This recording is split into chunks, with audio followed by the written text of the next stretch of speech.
Hi, I'm Sula, and welcome to my kitchen. Today we're going to talk about the best way to cut open and pit an avocado.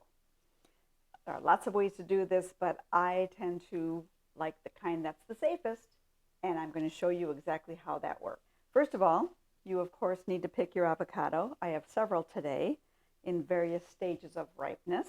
These smaller green ones are not quite ripe enough, and you can tell by squeezing them a little bit. This one, when you squeeze it, it gives a little.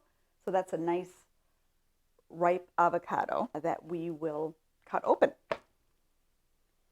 The first thing you need to do is pick a good knife.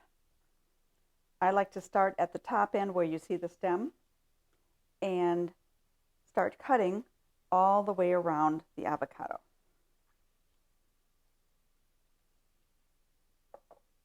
Once that's cut, you simply give it a twist, and there you go. You have two halves. This half obviously has no pit. This half has a pit. Now, what you see a lot of times are people grabbing this half of the avocado and going like this to get a hold of that pit and take it out with the knife. I do not recommend this, because I do not like the proximity of the sharp knife to my wrist like that. Call it a personal preference. I really don't want to go to the ER today.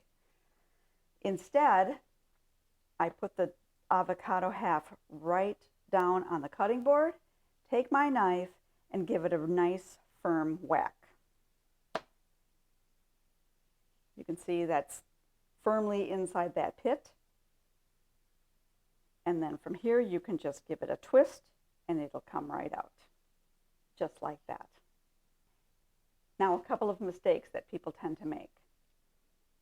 First of all, make sure you have a good knife. I mean, I've tried with a more wimpy knife like this, and these are a little bit too lightweight to actually bury into that pit. I like a good chef's knife like this one, or even a bigger one. This is an 8-inch chef's knife. Both work great for really grabbing a hold of that pit. The second thing is people tend to be a little intimidated and don't want to really whack down on that pit.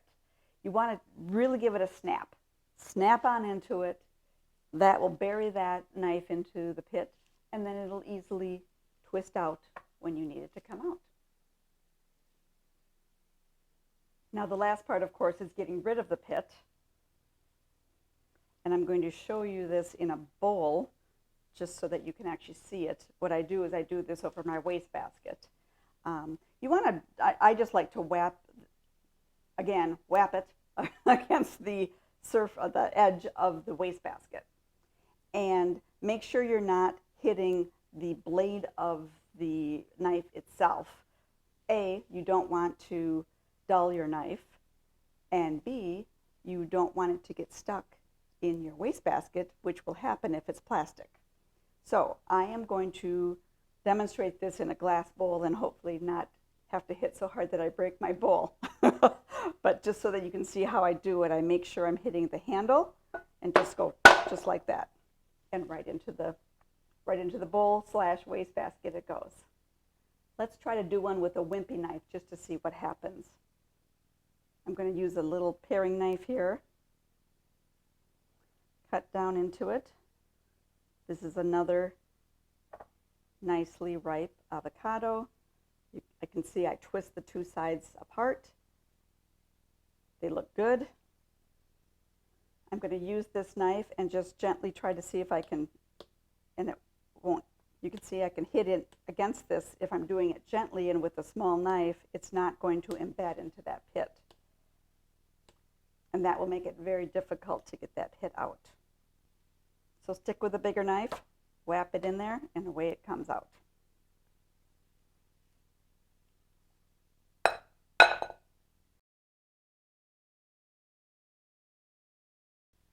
I hope this was helpful. Safety first. Have a great day. If you enjoyed this video, please remember to like, subscribe, and follow. Thank you.